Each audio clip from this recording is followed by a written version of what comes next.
제9장 임시 후에 첫 번째 제사에 수행하는 내용이 되겠습니다.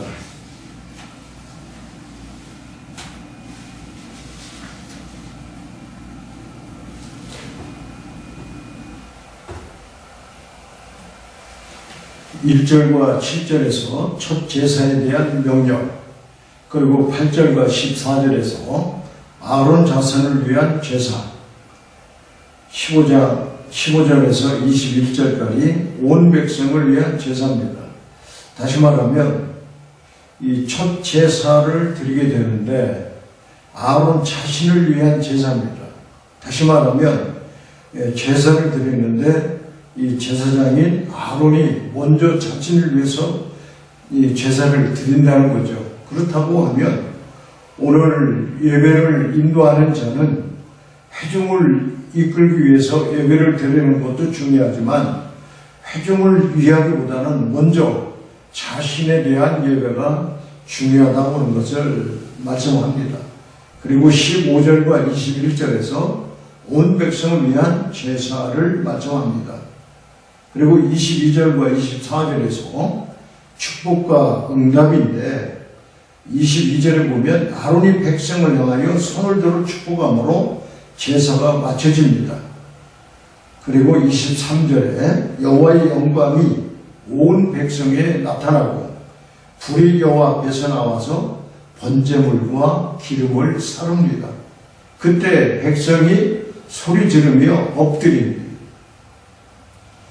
그래서 이 구장을 우리가 생각해 보면 첫 번째, 여호와의 영광은 성막이 완성되었을 때 시내산에서 성막으로 옮겨 오셨다고 하는 것입니다. 출애굽기 40장 34절과 38절에 기록이 되어 있습니다. 두 번째, 살아있는 제단에는 제사가 끊이지 않아야 하고 합당한 제사에는 하나님의 응답이 있습니다. 기드온의 제사에, 또 성전 건축을 필요한 솔로몬의 제사에, 엘리야의 제사에 하나님의 응답이 있었습니다. 오르날의 이 타작마당에서 다윗이 드린 제사에도 하나님은 불로 응답하셨습니다.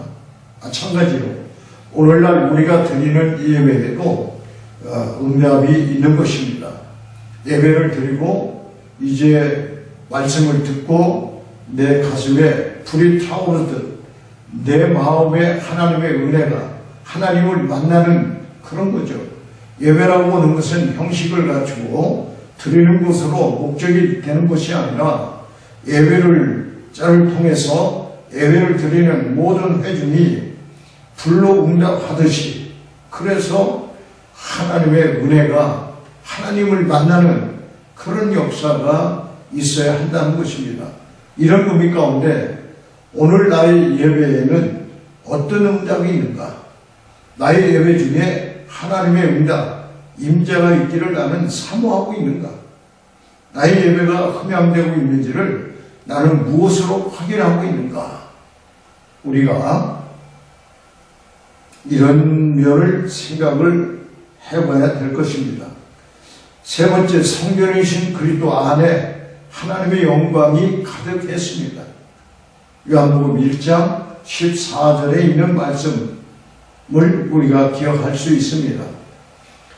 네 번째, 성령의 내주하심으로 성전이 된 성도들이 늘 성령 충만한 삶을 살기 위해서는 하나님을 향한 제사가 끊이지 않아야 합니다. 그러니까 예배라고 하는 것은 하나님을 만나는 것입니다. 하나님을 만나게 되어지면 하나님께서 우리에게 성령의 충만함으로 우리에게 불로 응답하시는 것이죠. 하나님 앞에서는 계속해서 우리가 가져야 할 예배의 태도가 뭔가? 회개입니다. 그래서 5대 제사 가운데 속번제와 속죄제가 바로 회개에 관한 것입니다. 그리고 교통, 두 번째 교통인데 이건 화목제죠. 그리고 세 번째 감사와 섬김입니다. 그것은 소제를 말합니다. 그리고 온전한 헌신은 번제를 얘기하는 겁니다. 그래서 우리 제사에도 여호와의 영광이 나기를 기대하는, 다시 말하면 성령 충만한 그런 제사를 우리가 생각을 해볼 수 있습니다. 그래서 우리 앞에서, 우리 하나님 앞에서 우리가 계속해서 가져야 할 예배 태도가 뭐냐? 5대 제사입니다. 속번제와 속죄제는 회개이고, 화목제는 교통입니다. 그리고 소제는 감사와 섬기는 거예요. 그리고 번제는 온전한 헌신을 말합니다. 그래서 하나님의 영광에 대한 약속을 기다리면서 우리는 하나님을 예배하는 목적이 하나님의 영광을 보는 겁니다. 만일 하나님의 영광을 보기를 원한다고 그러면 먼저 하나님께서 정하신 법도대로 하나님을 예배해야 하는 것입니다. 특별히 예배 가운데 하나님은 임재하십니다. 그렇기 때문에 임무를 수행할 때 하나님 지시에 엄밀하게 절대적으로 복종하는 것은 매우 중요한 것입니다. 마음대로 행동하다가는 죽을 수도 있습니다. 또 어떤 의미에서는 하나님은 언제나 자기 백성 곁에 임재해 계셨습니다. 그러나 특별한 경우 모든 백성이 알아보도록 영광의 구름과 불로 출현하신 것입니다. 하나님은 예배 때만 임재하는 것이 아니라 어느 때나 일상사 가운데 임재하시기 때문에 레위기서에 의하면 하나님의 통제나 관심을 벗어나는 어떤 것은 존재하지 않습니다. 인간의 삶 전체가 하나님 앞에서 영이 되어야 하는 필연적인 것입니다. 인간의 삶의 모든 측면, 종교, 성, 이웃과의 관계는 하나님의 관심사입니다. 그렇기 때문에 인간이 하나님을 경외한다고 하면서도 소외자들에게 부당하게 행하면, 즉 율법을 어기면 하나님은 그 얼굴을 그들에게서 돌이킬 것이라고 말씀을 하십니다. 그러나 하나님의 율법을 잘 순종하면 하나님의 모든 축복 가운데 축복이 하나님께서 함께 하시는 임재 축복을 누리게 되는 것입니다. 사랑하는 엘베델 아세아 대학원 대학교 학생 여러분, 여러분이 드리는 예배가 하나님의 임재, 하나님의 영광, 하나님의 불이 열람이 되어져서 여러분이 하나님 앞에 정말 감사하고 섬기는 5대 제사의 예배 자세가 되기를 간절히 원합니다. 그렇기 때문에 레위기 8장에서 10장까지의 말씀은 제사장을 통해서 나가는 것이에요. 신약 시대에는 하나님의 임재가 그리스도의 성육신으로 가시화되었습니다. 바울은 우리가 모두 하나님을 영화롭게 할 성년의 전이라고 말합니다. 구약의 성막처럼 우리는 그리스도의 성령의 영원한 임재를 향유해야 하는 것입니다. 그러므로 그리스도인은 성령으로 충만해야 하며 세상을 향해서 하나님의 영광을 드러내야 하는 것입니다. 그 영광을 사모하는 자의 자세는 뭐냐? 제사직에 취임된 아론과 아들들은 제물을 준비했습니다. 아론과 그 아들들은 자기들을 위한 제사에 자신들이 제물을 준비해야 하고, 이스라엘 백성도 자신들을 위한 제사에 역시 그리해야 하는 것입니다. 사람은 누구든지 값없이 제물을 드려서는 안 되는 것입니다. 아론은 직접 자기 손으로 제물을 죽였습니다. 하국 제사장들이 할 일을 직접 한 겁니다. 그가 비록 대제사장이지만 그것 때문에 그가 하나님을 위해 하는 일이라고 하면 어떤 일이라도 자기가 할 수 없을 만큼 비천한 일은 없다고 생각했기 때문입니다. 그래서 아론은 자신을 위해 속하여 했다.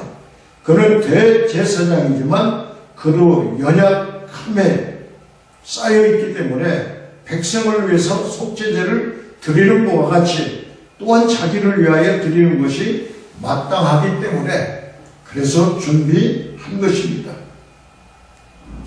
우리가 하나님과 먼저 화해가 되지 않는다면 다른 사람을 위해서 우리가 기도가 연락되리라고 어떻게 기대할 수가 있겠습니까? 그렇기 때문에 그는 자신을 위해 먼저 제사를 드려야 했던 것입니다. 위대한 화목제물로 인하여 우리의 죄책이 제하여지지 아니하고는 어떠한 예배도 하나님을 기쁘시게 하지 못한다는 것입니다. 남의 영혼을 염려해 주는 자들은 먼저 자신의 영혼을 돌아봐야 한다는 교훈을 여기에서 우리가 배우게 되는 것입니다. 준비하는 자에게 주시는 은혜가 뭐냐? 여호와께서 백성 가운데 나타나실 위대한 순간을 위해 아론과 그의 아들들, 장로들, 백성들이 협조하고 있습니다. 하나님께서 이스라엘을 신의 산으로 부르시는 것이 아니라 그들의 한가운데 오셔서 축복하시겠다는 이 위대한 만남을 준비하고 있는 것입니다. 소중한 만남은 오늘날 문득 주어지는 것이 아니라 준비하며 기다리는 자에게 주어지는 축복인 것을 우리가 알 수가 있는 것입니다. 제사장의 축복입니다. 아론이 백성들을 축복하는 것으로 제사가 마쳐졌습니다. 축복은 아무나 받는 것이 아닙니다. 마음을 다하여 하나님을 예배한 사람들의 몫입니다. 아론이 백성들에게 축복함으로 모든 제사를 마쳤습니다. 축복과 제사가 분리되는 것이 아니라 축복 역시 제사에 포함되는 것입니다. 성경에서 말하는 복은 항상 하나님의 관계, 제사와의 관계에서 얻어지는 것이지 복만을 따로 얻어내는 방법은 없는 것입니다. 목회자가 예배 때마다 축복을 기도하는, 다시 말하면 축도하는 것은 중요한 것입니다. 하나님은 아론의 축복을 통하여 백성들에게 찾아오신 것입니다. 그러니까 예배를 드리고 마치는 것이 목회자가 손을 들고 축도하는 거죠. 그러니까 예배 시작과 더불어 축도할 때까지 자리에 앉아서 마지막 목회자가 축도하고 그래서 끝날 때 예배가 마쳐지는 것이지, 이 눈 감고 축도할 때 그냥 슬그머니 예배장을 빠져나가는 것, 이런 건 옳지 않은 것을 우리가 알 수가 있는 것입니다. 아론의 지도력을 위해서 모세가 섬깁니다. 여호와의 영광이 나타났다는 것은 제사장의 직무를 감당해야 하는 아론과 그 아들들의 지도력이 세워졌다고 하는 것입니다. 사실 아론은 출애굽에 출발할 때에 역사적 사명을 감당하는 모세의 신무꾼이나 모세의 도원자 정도의 일을 하는 사람이었습니다. 그러나 이 아론의 제사를 드리니 하나님께서 불을 내리시고 아론의 리더십이 백성들 앞에 확고하게 되어졌습니다. 그리고 모세는 그만큼 뒤로 빠지고 이를 순종하고 인정하며 아론을 도와 회막으로 들어갔습니다. 모세 자신이 빠져도 일이 진행되도록 애를 쓴 것입니다. 임기가 다 되어 그 자리를 물려줄 때 또 다른 누군가가 세워지고 그 일을 자기만큼 아는 자가 없기에 도와주려고 마음만 먹으면 가장 잘 도와줄 수 있는 사람이 전임자입니다. 그렇기 때문에 목회에 있어서도 이제 은퇴할 때 전임자가 후임자를 위해서 돕고 서로가 협력하는 건 중요한 사실입니다. 그러므로 우리는 공동체를 위해서 일하는 사람들이 되어야 하는 것입니다. 사역자의 주된 관심이 자신의 입지나 명예가 아니라 하나님의 영광, 하나님의 나라가 되어야 한다고 하는 것입니다. 그런 면에서 모세는 너무나 멋진 본을 우리에게 보여주고 있는 것입니다.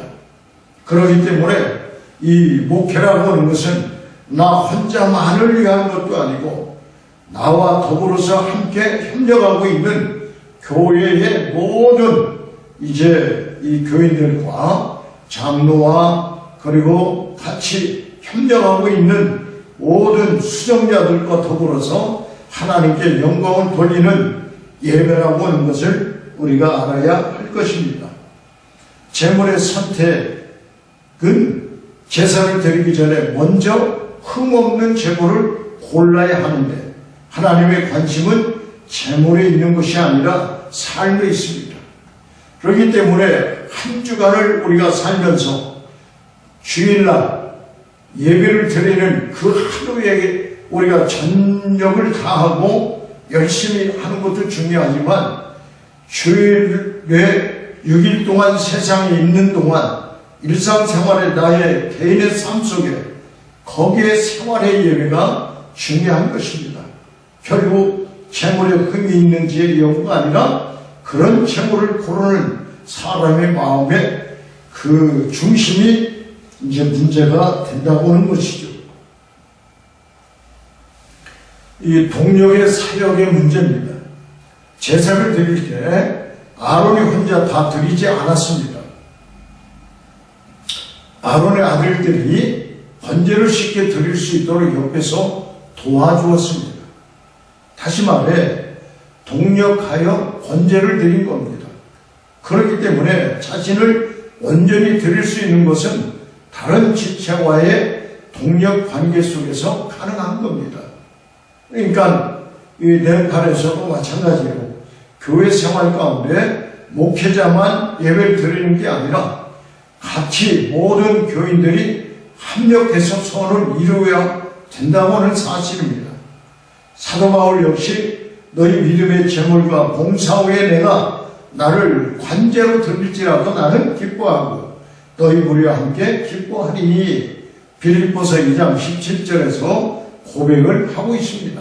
다시 말하면 빌립보 교회가 제물 내기 하기 위하여 바울은 그 제물 후에 관제로 부어졌다. 그 드리는 자가 관제로 피까지 흘리면서 제물이 되어지는 거죠. 이런 의미 가운데 백성의 지도자들이 등장하게 되어지는데 어떻게 역할이 나누어지는가? 모세, 아론, 이스라엘의 장로들 다 협력했죠. 합당한 건축 제사를 드렸을 때 나타난 결과는 무엇이에요? 하나님의 영광입니다. 아론이 손을 들어 축복할 때 그 영광이 나타났습니다. 나의 사역의 현장에서 나의 손이 올라오질 때 어떤 결과가 있었는가? 우리가 생각을 해보죠. 이 담임 목사님이 손을 들고 축도하게 될 때에 그때 그 순간 내 마음에, 내 생각에, 내 영혼에 하늘로부터 불이 떨어지는 임하는 그런 예배의 그런 놀라운 체험적인 것이 여러분 지금까지의 예배 가운데 얼마나 있었습니까?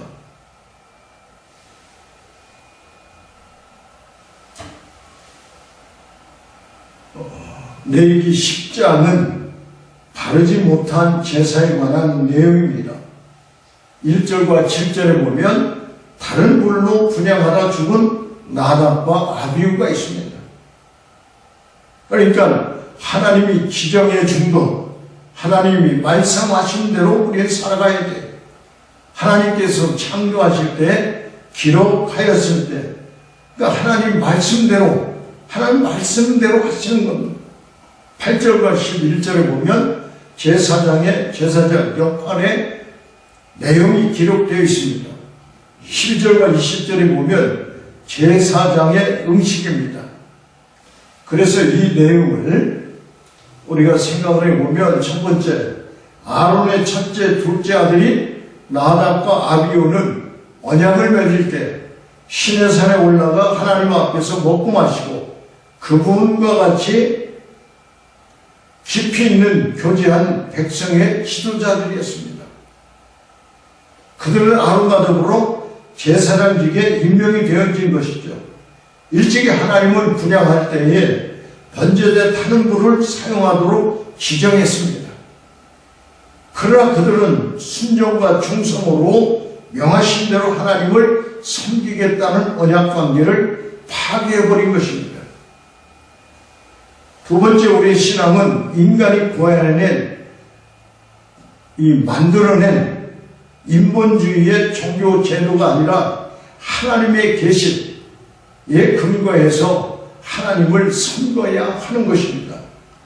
아브라함은 하나님을 위하여 이스마엘을 낳았지만 하나님은 계집종과 그 아들들에게 유업을 줄 수 없다고 거절을 했습니다. 내가 너희를 도무지 알지 못한다고 거절당한 지도자들은 나쁜 일을 해서가 아닌 듣지 않고 자기 멋대로 행동했기 때문에 하나님의 진노를 산 사람들입니다. 오늘날도 마찬가지입니다.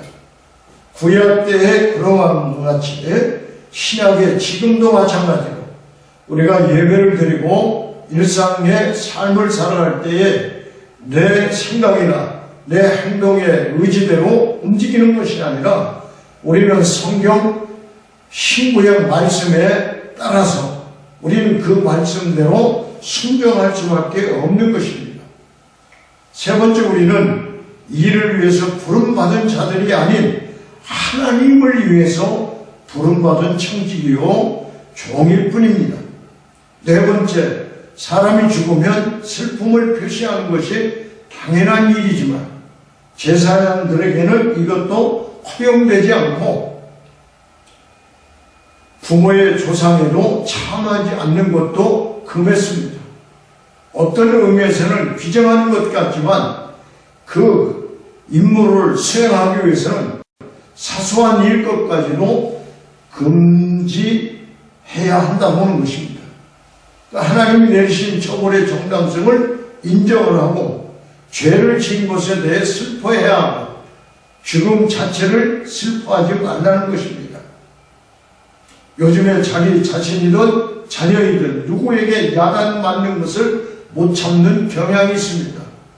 한국에서도 그렇지만 네팔은 어떤지 모르지만 이제는 현대사회 가운데 부모와 자녀 관계 속에서 혹은 부부관계에서도 남편과 아내의 관계 속에서도 이 말씀대로 그리고 과거의 전통대로 되지 아니하고 현대적인 그런 이 사회 풍조가 점점 좋지 못한 관계로 변질되고 있는 것을 우리가 볼 수가 있는 것입니다.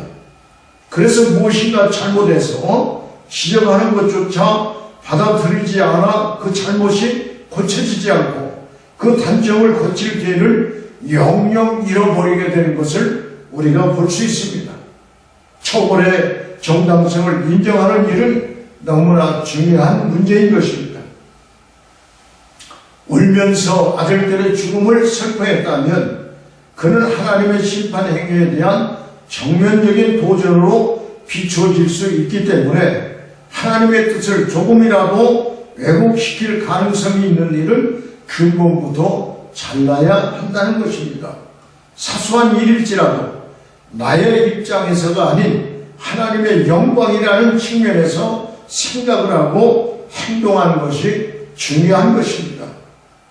모든 일에 점점 하나님의 백성으로서의 거룩함을 고려하지 않고 행동이 느슨해지는 오늘날의 우리는 신앙으로서의 삶의 태도를 다시 가다듬어야 할 것입니다. 다섯 번째, 백성들은 하나님의 진노로 말미암아 슬퍼하라. 아론의 아들들은 당연히 죽을 짓을 했다는 것 때문에 그는 잠잠했습니다. 아무리 자식들이지만 아론은 잠잠했던 것입니다. 그들이 하나님께 성결과 영광을 돌리지 아니함으로 그 백성에게서 그렇게 끊쳐진 것이기 때문에 그렇습니다. 필연적 정의의 행동, 이 당사자들에게는 아무리 가혹하게 보일지라도 거기에 불평할 것이 아니라 순복해야만 하는 것입니다. 반면 해중은 그들이 제사장들을 잃었고 또 그 사건 속에 나타나신 하나님의 분노로 인해서 슬퍼해야만 했습니다. 그들은 저들을 불사는 그 불을 슬퍼해야 했으나 그것은 그 불이 더 이상 사람을 불사는 일이 없도록 하기 위해서 그렇습니다. 아론과 그의 아들들에게는 이 섭리에 지나친 충격을 받을 위험이 있었기 때문에 슬퍼하지 말라고 했던 것입니다. 이스라엘의 족속은 그 사건에 지나치게 냉담할 위험에 놓여 있기 때문에 그들에게는 애통하라는 명령이 내린 것입니다. 이리하여 자연 본성은 항상 은혜에 의하여 다스려져야 하는 것이고 필요에 따라서는 금지되기도 하고 제한되기도 하는 것입니다. 여섯 번째, 왜 그들에게 제사 행위는 용납될 수가 없는 것인가? 피로 인한 씻음이 없는 제사 행위는 하나님 앞에서 인정받을 수가 없는 것입니다. 사람 안에는 의로운 것이 전혀 없기 때문에 그리스도의 십자가 공로 없이는 아무도 하나님 앞에 설 수가 없는 것입니다. 우리의 봉사와 충성이 피가 적셔서 있는 것인지 점검을 해봐야 합니다. 우리의 사역은 늘 십자가 앞에 있는 피에 젖은 사역이어야 하는 것입니다. 그리스도에 의해서만 믿음으로 한 행위만이 하나님께 연락되기 때문에 오늘날 우리가 예배를 드리는 것, 정말 이것이 그리스도에 의해서 믿음으로 하는 행동인가를 우리가 생각을 해볼 수 있습니다. 아홉 번째로 하나님의 영광으로 나타나는 첫 계단은 구별됨과 순종입니다. 그러니까 예배를 드리게 될 때에 우리가 구별하는 것, 그리고 철저히 우리가 순종하는 것을 말합니다. 하나님을 봉사하는 제사장들은 마땅히 자신들을 구별해야 되죠. 다르게 설명하면 성별입니다. 하나님의 성별을 지킴으로 하나님을 거룩되이 섬겨야 된다고 하는 것이죠. 그가 거룩되이 섬김이 될 때에 모든 사람 앞에서 영광을 얻으시는 것입니다. 모든 사람들은 제사장의 행동을 보므로 하나님을 알게 되고 또 높이게 되는 것입니다. 열 번째, 우리에게 아름다움이 있을 수 없습니다. 오직 그리스도만이 아버지의 마음을 만족시킬 수 있습니다. 그래서 11번째로 내가 곧 길이요 진리요 생명이라고 주님은 말씀하십니다. 착하고 충성된 종이 되어야 합니다. 피 없는 제사, 회개 없는 선한 행위, 이 모두가 나답과 아비후의 길에 함께 서 있는 종교인들의 모습입니다. 그러니까 우리가 예배를 드리게 될 때 우리가 그 예수 그리스도만이 하나님 아버지의 마음을 만족시켰던 것처럼 오늘 우리는 피가 없는 제사, 그리고 회개가 없는 선한 행위, 이런 것들은 우리가 금지해야 할 것입니다. 번제단이 있는 하나님 앞에서의 매일의 삶입니다. 회개로 피의 공로를 의지하는 십자가의 길로 우리는 말씀에 명하신 대로 행동하는 것이 연락을 받으시는 산 제사가 된다고 하는 사실을 우리가 알고, 우리는 주여 나를 나답과 아비후 결에서 건지소서, 우리는 늘 기도하며 나가야 할 것입니다. 우리는 다른 것에 취하지 말고 오직 하나님은 모든 제사장이 나시린처럼 되기를 기대하지 않았습니다. 그러나 직무 시간만큼은 음주가 금지되었습니다. 이것은 에스겔 성전의 한 율법이기도 합니다. 복음의 사역자들에게 술을 즐기지 말라고 요청하고 있습니다. 술 취한다는 것은 언제나 나쁜 것입니다. 그러나 사역자들에게는 특별히 수치스러운 일이요 악한 일입니다. 우리는 부단히 죽음의 위험에 처해 있고 우리는 정신을 차리고 근신해서 그런 위험을 조심해야 한다고 하는 것을 우리가 믿고, 고린도전서 15장 32절에 있는 것처럼 내의 주변이니 먹고 마시자 말하는 자처럼 우리는 술에 그렇게 방탕한 동기로 사용되어서는 안 된다는 것입니다. 향단에서 사용하는 물은 어디에서 가져와야 하는가? 또 가족이 죽었음에도 슬퍼하지 못하게 한 이유는 무엇인가? 포도주나 독주를 금지시키고 관유가 너에게 있다고 하는 말씀의 의미가 무엇인가? 우리가 생각을 해볼 수 있습니다. 11장입니다. 11장은 정결한 삶으로 나가라 정결법입니다. 그래서 이 제물을 드리게 될 때에 정결한 짐승과 부정한 짐승에 관한 것을 말씀을 하고 있습니다. 1절과 8절에는 육지의 모든 짐승 중 먹을 만한 생물, 이 포유류에 대한 두 가지 조건이 있습니다. 1절과 3절에 보면 굽이 갈라져 쪽발이 되고 새김질하는 것, 4절과 6절에 보면 새김질은 하지만 쪽발이 아닌 것, 약대나 사반, 이 너구리 토끼입니다. 7절과 8절에 보면 쪽발이나 새김질을 못함으로 부정한 것, 그건 돼지를 말하고 있습니다. 9절과 12절에 보면 먹을 만한 물고기, 그것은 기는 어미와 비늘이 있는 것, 어류의 두 가지 조건을 말합니다. 13절과 19절, 날 짐승 중 가증한 것들을 말하고 있습니다.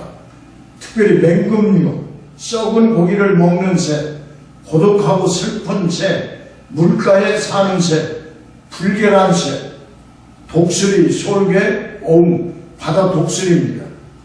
매, 까마귀, 타조, 다오마스, 밤매입니다. 갈매기, 새매 종류, 올빼미, 로자, 부엉이, 따오기, 당아, 펠리칸입니다. 우르는 독수리 종류인데요.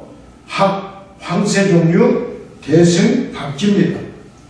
20절과 23절에 보면 곤충류입니다. 날개가 있고 네 발로 기어다니는 것은 부정하고, 날개가 있고 네 발로 기어다니되 뛰는 다리가 있어 땅에서 뛰는 것은 먹을 수가 있습니다.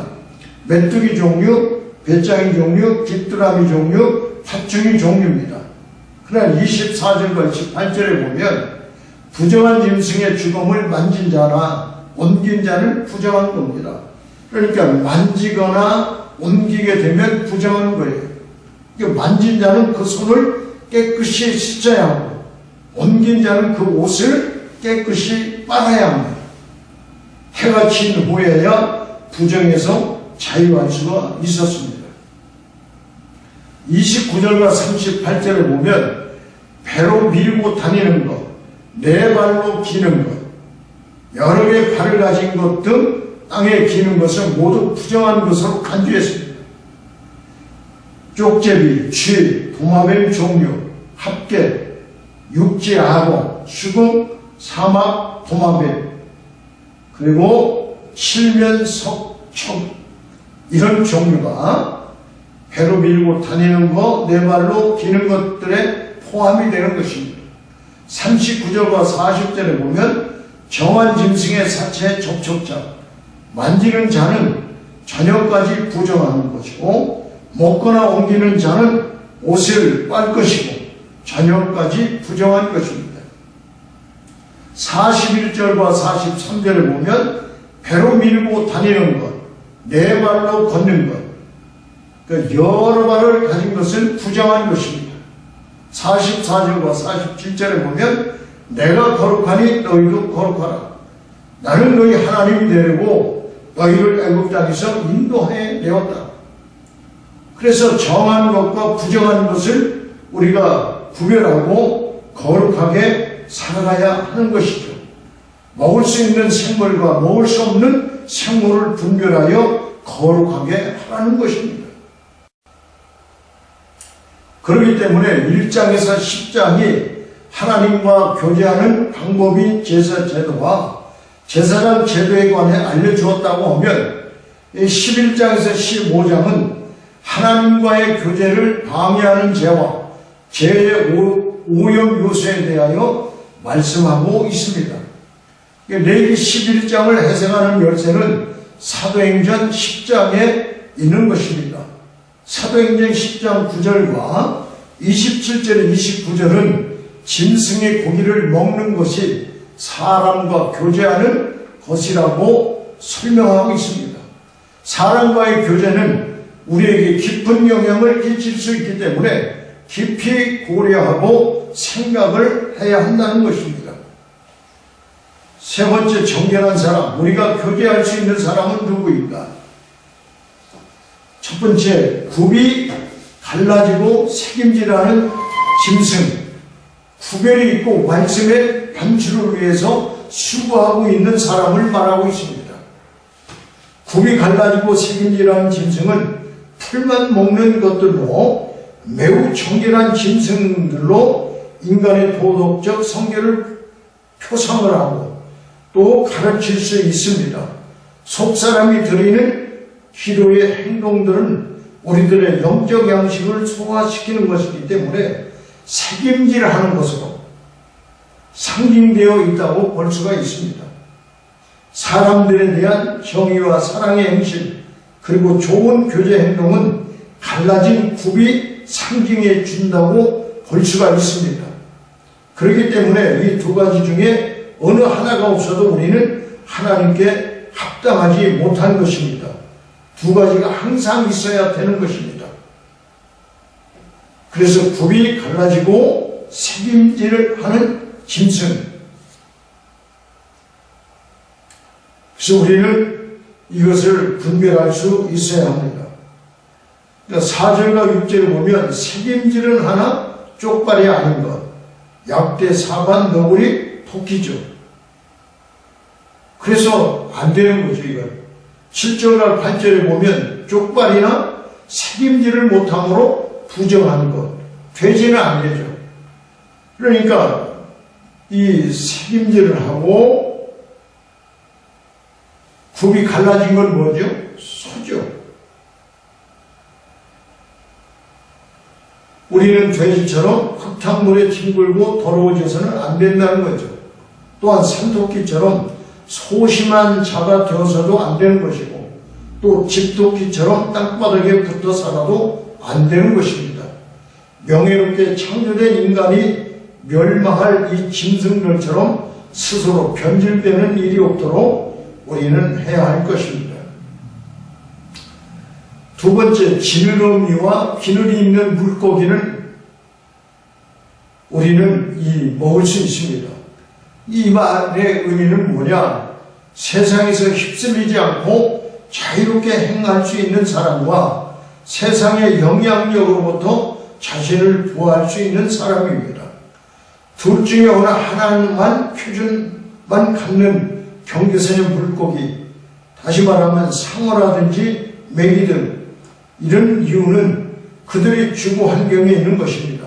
성경에는 물고기의 이름이 하나도 나오지 않고 이스라엘은 물고기와 거리가 먼 생활을 했었습니다. 세 번째, 날 수 있는 날개가 있고 씨를 음식으로 먹는 새. 부정한 새들은 씨를 먹지 않습니다. 그들은 고기와 사망에게 삼킴받은 시체를 먹는 거죠. 독수리, 솔개, 어음, 매, 까마귀, 타조, 다우마스, 밤매, 갈매기, 샘의 종류, 올빼미, 노자, 부엉이, 따오기, 당아, 펠리칸입니다. 우릉, 독수리 종류, 학생, 황새, 그리고 대승, 박쥐 이런 것입니다. 이에 기록된 새들은 생물을 잡아먹고 사는 것들로 그 성질이 포악하기 때문에 악독을 상징한다고 할 수가 있습니다. 도덕적으로 불결한 것을 상징하게 됩니다. 하나님께서는 이스라엘들에게 성들을 가르치는 의미에서도 그것들을 먹지 말라고 하셨으나 신약시대에 이르러서는 하나님께 이러한 규례를 폐지하셨는데 구약시대의 외부적인 성결의 제도가 신약시대에는 영적으로 성취가 되었기 때문에 그렇습니다.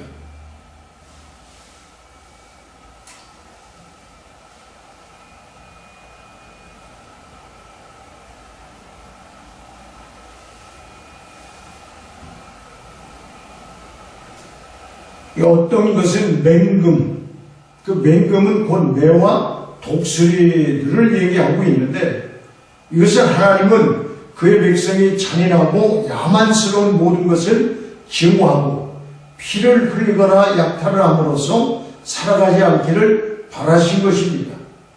맹금의 밥이 되는 비둘기는 사람의 식물로나 하나님께 드리는 제물로 합당했던 것입니다. 그러나 그것들을 잡아먹고 사는 매나 소개는 하나님과 사람에게 가증스러운 것으로 여기라고 한 것입니다. 또 다른 새들은 고독한 새들입니다. 즉 올빼미나 당아새, 펠리칸입니다. 이것들은 어둡고 한적한 곳에 사는 새들입니다. 하나님의 이스라엘은 우월한 백성이 되거나 슬픈 정서나 끊임없는 고독을 지닌 백성이 되어서는 안 된다는 것입니다. 또 어떤 새들은 불결한 것을 먹고 사는 새들입니다. 즉 뱀을 먹고 사는 황새입니다. 또 벌레를 먹고 사는 새도 부정하다고 했습니다. 우리 자신들이 모두 부정한 것을 삼가야 할 뿐만이 아니라 부정한 것에 빠져있는 자들과의 교제도 금해야 한다고 하는 것입니다. 또 다른 새들은 애국인들이나 이방인들이 예언할 때에 이용했던 것입니다. 어떤 새들은 길조로, 또 어떤 새들은 흉조로 여겼습니다. 그들의 예언자들은 이 새들이 높이 나는 사실을 대단히 중요하게 여겼습니다. 그렇기 때문에 이러한 모든 새들은 하나님의 백성들에게 가증스러운 것임이 분명하기 때문에 이방인들의 방법을 배워서는 안 된다고 하는 것입니다. 날개가 있고 뛰는 다리가 있는 곤충, 세상에 살지만 세상으로부터 자신을 지킬 수 있는 자, 메뚜기 종류, 배짜기 종류, 귀뚜라미 종류, 팥중이 종류입니다. 기어다니는 것이 땅에 기어다니는 것에 관하여 이것들은 모두 금지가 되었습니다. 배로 기어다니는 것은 뱀이 받은 저주요 뱀과 인간 사이에 적대관계가 이루어졌기 때문에 그렇습니다. 그 적대관계는 율법에 의하여 보존된 셈인 것입니다. 땅에 티끌이 기어다니는 것들의 먹이요, 따라서 땅에 기어다니는 것들은 사람의 식물로서는 부적절한 것입니다. 성도는 이 땅에서 뛸 수 있어야 합니다. 이 땅에서 분별이 될 수 있는 역량을 가지고 먹는 것은 먹을 수가 있는 것입니다. 부정한 사람들은 땅에서 떨어지지 않습니다. 이 땅을 초월한 삶을 살아가야 하는 거예요. 그래서 메뚜기같이 날개를 달고 뛸 수 있어야 돼요. 그러나 날개를 달고도 땅에 붙어서 슬슬 다니는 것은 옳지 못한 것을 말하고 있습니다. 나는 무슨 공급으로 살고 있는가? 출애굽 때부터 지금까지 이스라엘 주식은 만나와 메추라기였습니다. 그러나 얼마 후에 가나안에 들어가면 만나는 공급이 끝나고 소출을 내어서 음식을 삼아야 합니다. 그때 제대로 하나님 말씀을 지킬 수 있도록 훈련을 지금 시키고 있는 것입니다. 하나님께서 마치 자녀에게 불량식품을 사먹지 말 것을 당부하는 어머니와 같은 것입니다. 하나님이 이스라엘이 이것저것 닥치는 대로 무분별하게 먹지 않도록 가르치고 있는 것입니다. 우리가 접촉하는 사람, 문화, 지적 정보들, 주변 상황들이 우리에게 영향을 줍니다. 거룩한 사람들은 공급의 통로를 하나님께 집중시키고 있습니다. 내 살을 먹고 내 피를 마시는 자는 영생하리라고 했습니다. 구원받은 사실만 중요한 것이 아니라 그리스도를 먹고 마시는 일이 더불어 중요한 것입니다. 무엇이 나의 이루이고 어떤 일이 내게 힘을 공급하고 있는가? 우리는 하나님의 말씀을 먹고 마시는, 그래서 깊은 생수에서 나오는 성령의 강물을 통해서 우리가 적시고 우리는 이 먹고 마시는 그런 영적 삶을 살아가야 한다는 것입니다. 제사장은 구별된 사람입니다. 정함과 부정은 이론상 정확히 구별되는데 마찬가지로 하나님의 심판이 임하지 않기 위해서 실제적으로 우리는 완벽하게 분리가 되어야 하는 것입니다. 거룩함은 하나님께 속한 모든 것의 독특한 특성을 가지고 있습니다. 그렇기 때문에 하나님께 헌신한 사람이나 물건은 거룩하고 제사장 유달리 거룩해야 한다고 하는 것입니다. 이방 문화 속에서 오염됨을 우리는 주의해야 하는 것입니다. 정결한 것은 잘 옮겨지지 않습니다. 그러나 부정한 것은 쉽게 옮겨집니다. 하나님께서 이스라엘도로 어떤 동물을 먹지 말라고 하신 목적은 유대인들로 하여금 우상 섬기는 이방 민족들과 가까이 교제하지 못하도록 하신 것입니다. 애국에 있는 상태로는 정결한 삶을 살기 없기 때문에 하나님께서 거룩한 삶을 살 수 있는 여건을 만들어 주신 것입니다. 이제 거룩한 삶은 이스라엘의 책임인 것입니다. 홍해를 건넜는지 말았는지 문제가 아니라 얼마만큼 홍해를 건넌 사람다운지가 문제인 것입니다. 다시 말하면 오늘 우리도 예배에 참여하면서 우리가 이 세례를 받은 자로서 세례를 받은 자의 그런 역할을 가지고 철저하게 우리는 분별을 해서 삶을 살아가야 한다고 하는 것입니다. 하나님의 백성들의 거룩함을 지키는 것보다 더 소중한 일은 없습니다. 하나님을 잃어버리면 모든 것을 다 잃어버리게 되는 것입니다. 얼마나 섬세하고 자상하게 이스라엘을 세우려 하셨는지 하나님의 마음을 우리가 볼 수가 있는 것입니다. 그렇기 때문에 우리도 우리의 마음, 영성을 지키기 위해서 민간함과 철저함을 가져야 하는 것입니다.